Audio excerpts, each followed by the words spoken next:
இப்போங்க ஆன்மீகங்க நம்ம கிட்ட அற்புதமான மூலிகை மருந்து இருக்குங்க. இப்போ இது 3வது வீடியோங்க.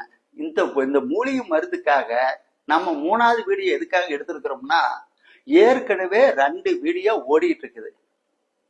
அந்த வீடியோ ஓட ஓட வெளியூர் இருந்து மக்கள் ஏகப்பட்ட மக்களுக்கு புக் பண்ணியிருக்கிறாங்க. எத்தனையோ மக்களுக்கு நாங்கள் அனுப்பிச்சிருக்கிறோம். வெளியூர், நம்ம ஸ்டேட்ல இருந்து வெளி ஸ்டேட்டு, வெளிநாடு, எல்லா ஊருக்கு அனுப்பிச்சு ரிசல்ட் அவ்வளவு அருமையா இருக்குன்னாங்க. அப்படி இருந்து